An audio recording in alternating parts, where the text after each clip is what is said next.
Thank you for joining us. Welcome to LumioseStation.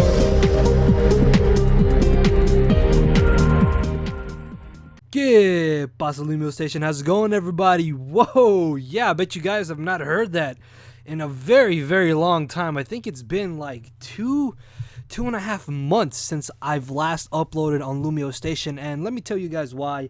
Reason being is that I just had a lot of personal life drama going on that prevented me from being able to have time to upload to Lumiose as well as my own channel. Then after that, life just got busier because I had to work more hours at my job. But finally, I've been being able to manage things a little bit more, and I was kind of probably threatened to upload again. If not, then I'd be kicked off Lumiose. And I have been planning to upload here again because I do miss it, and I really do enjoy that you guys like to watch my content. Now, for those of you who don't know me or don't remember me, I am Leo, or 6fthax, or Leodan, whichever you prefer to call me. Leodan is my government name.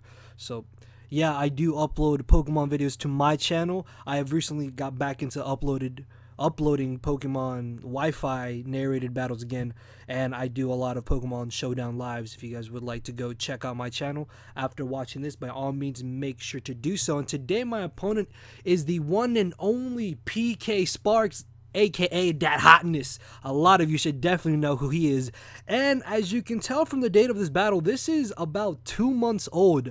Our reason being is that me and PK literally had this battle about 6 feet away from each other, because we had this the day before PAX officially started, and we all met up in the airport, and it actually turned out to be a really good battle. So I definitely recommend you guys to stick around for the whole thing, and if you do enjoy it, then by all means make sure to hit that like button, guys. The support is greatly appreciated. Also, let me know in the comment section below if you guys would like to possibly see some live narrated Wi-Fi battles coming from my end, because I do a lot of live showdown stuff on my channel, as I said, and I honestly do believe that live narrating battles is a lot more fun for not only the viewer but for myself as well. So let me know in the comment section below if you would like to see that. Anyways, looking at team preview, I knew that PK isn't the most try-hard battler ever, so I didn't bring exactly a full OU team. I kind of treated this like more of a mixed tier kind of battle, and I kind of threw in a Slowbro, a Zapdos, which at the time I believe was UU. Don't quote me on that though, and then Manshell, which is UU. And looking at PK's team, he actually has some threats. The biggest threat I saw going into this battle was easily going to be that Charizard, just because if it does turn out to be Charizard Y, it could possibly sweep through my entire team, so I really have to make sure to watch out for that. So he's going to be leading off with his Noivern, as I'm going to be leading off with my Manshell. Right off the bat, I decide to go for the fake out. And of course, PK does end up predicting that as he brings in the the Ferrothorn. I do practically no damage to it, and I take more damage than I did to it, because it turns out that he has the Rocky helmet along with Iron Barbs. So I'm going to take this chance to go for the U-turn, thinking that PK would go for the Protect, scouting out to see if I would go straight for the high jump kick. But no, he makes an excellent play, predicts me to over-predict, and I'm already brought down to literally 15%. Luckily though, I do have the regenerator, so I'll get back 30% of my HP. As I bring in my Garchomp, he ends up taking the opportunity to go for the Stealth Rocks on my U-turn. I end up going straight for the Fire Blast, which honestly was just a terrible play on my part. I should have definitely gone for the Earthquake then Fire Blast, because the way that I brought in Garchomp should have told him that I do have the Fire Blast, and I might have actually been able to knock out this Espeon with Earthquake. And now I will be forced to switch as I bring in my Scizor. I am very positive that he does not have the hidden power of fire, just because he does have a Charizard on his team, so Scizor should honestly be the perfect switch in to this Espeon. Then predicting him to bring in the Charizard, I hard switch out into my Slowbro, which I know is weird. Reason being is that I actually don't have U-turn on that Scizor. That is because it is a defensive Swords Dancing Mega Scizor, which is a very underrated set in my opinion in OU. So as I bring in my Slowbro, I'm hoping and praying that he is not Charizard Y, and he turns out to be Charizard Y, as I just get utterly destroyed by Solar Beam. So I bring in my Garchomp thinking, okay, PK is not going to stay in. He's going to switch out into the Ferrothorn. No, I get predicted yet again and get destroyed by a Fire Blast. As this turn, I'm thinking, okay, he's definitely going to stay in. I'm going to Outrage, easily knock this out as he lives on about 2% HP, then goes for the Dragon Dance.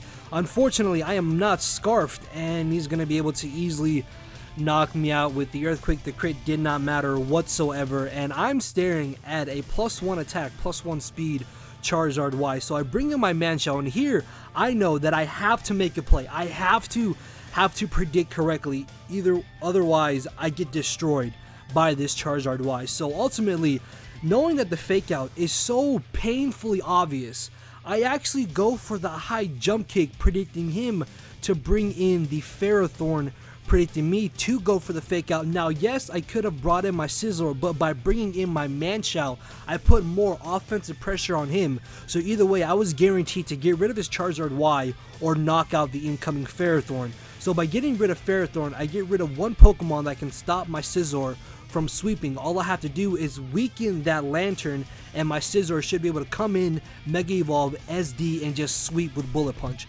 So after knocking out the Ferrothorn, he's going to bring in the Galvantula. I am not faster than Galvantula because I believe Timid Galvantula does outspeed me by 7 or 11 points, so I am going to be forced to switch out as I bring in my specially defensive Zapdos. He ends up going for the Sticky Web, which honestly I am not worried about whatsoever, just because I do have the Defog. As he ends up going for the Thunder, he gets off a solid amount of damage.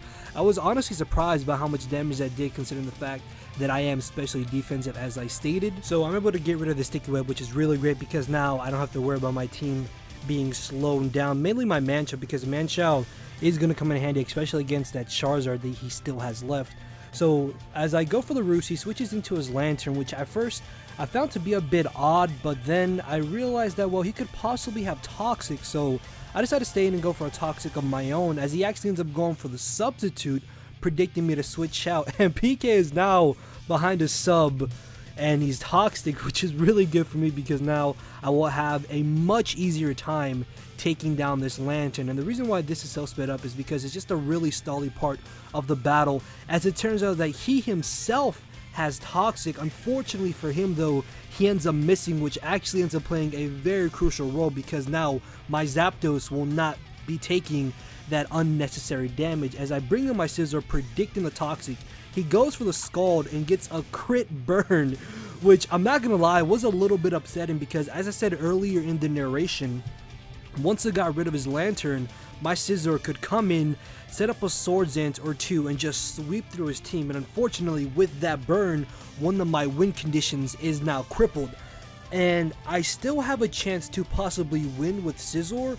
Unfortunately, because of that burn, I'm going to be taking extra damage every turn, and I'm already at -2, which means it is going to take me longer to try to set up with Scizor to win than it normally would have taken me, as I just stay in. And honestly, I have no reason to not just constantly keep going for the Roost, because eventually Toxic will end up knocking out the Lantern. As he does end up getting knocked out, I'm going to get rid of that, and that is one less Pokemon that I have to deal with.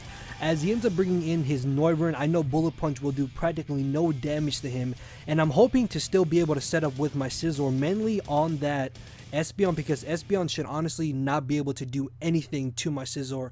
As I bring in my Zapdos, and as I said, I am specially defensive, so I should be able to easily live any move that this Noivern wants to go for. As PK turns out to be Life Orb, I'm going to stay in, and I'm going to go for the Volt Switch, thinking that he would actually hard switch out, fearing the fact that I could just safely Volt Switch, but he actually ends up going for the Taunt, thinking that I would go for the Roost, as I get off a solid amount of damage, allowing me to now bring in my Manshell and go for the Fake Out, which not only is going to get off a decent amount of damage on this Noivern, but because I'm going to switch out this turn, I get my Regenerator HP back. Unfortunately though, by switching out, I am forced to bring back in my Zapdos. Now, what I should have done was stayed in and just gone for the knockoff, because I'm very positive that at the amount of HP that it was at, I would have been able to easily knock him out with the knockoff, and then not have to worry about this Noivern and my Zapdos taking more unnecessary damage. Luckily though, he's not doing entirely too much with Dragon Pulse, so I'm going to be able to easily roost off the damage.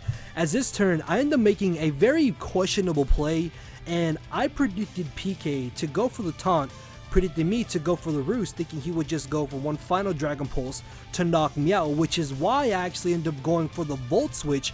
Unfortunately though, that is not the case, as he gets a crit with Dragon Pulse and I don't roost, I Volt Switch, which means I am severely low on HP, which will allow him to bring in either Espeon, Charizard, or Galvantula and just ultimately knock me out with any move that they want to go for. As he ends up bringing in the Espeon, I thought I might have been able to live this hit just because most dual screen Espeons tend to carry max HP and max speed, but no, he does end up knocking me out. As I bring in my Scizor, he ends up going for the Reflect as I go for the knockoff. The reason why I didn't go for the Swords Dance is because I thought that he would go straight for the Psychic just to try to get off damage on me, and I wanted to get off as much damage as I could with knockoff before he took me down. Thankfully though, he ends up going for the Reflect and not the Psychic, as this turn I will be able to go for the Roost, not only stalling out the turns of Reflect, but also allowing me to maybe possibly sweep with Scizor. If I can set up at least 2 Swords Dances, I should be in a good position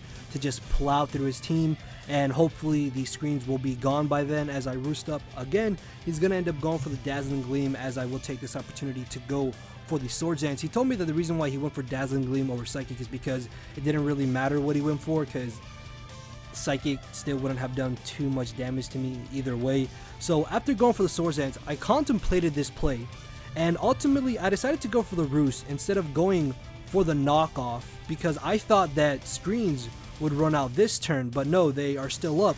So I'm going to take the opportunity to just go for the knockoff, try to get off as much damage as I can, to then hopefully revenge kill this thing with my Scarf Landorus. And the reason why I didn't bring in Landorus earlier in the battle against Charizard when he was at +1 is because I am a modest Scarf Landorus, so Charizard still would have been able to outspeed me. I get lucky by getting a crit with the knockoff, which I don't really know how much that would have mattered. You can just leave that up to chance, because once I got rid of that Galvantula, I could have just brought in Landorus, and I do have Hidden Power Flying as a stab move, so I would have been able to outspeed and knock out this Espeon and still outspeed and knock out the Charizard. But this will now allow me to bring in my Manshao and go for the Fake Out, knock out the Espeon, and because Manshao is naturally faster than Charizard, I will be able to knock that out with any move that I want to go for.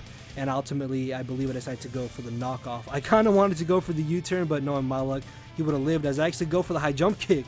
Wow, I played it a little bit ballsy, because if he had Roost, that might have been actually really bad for me. Either way though, I'm able to pull out the very narrow 2-0 victory in my favor. And I know this was a bit of a lengthy battle, guys, but hopefully y'all did enjoy. And if you did, then make sure to hit that like button, guys. Subscribe to LumioseStation if you have not done so already. And with that being said, guys, feel free to come check out my channel and go check out PK's channel. And I will see you all next Sunday.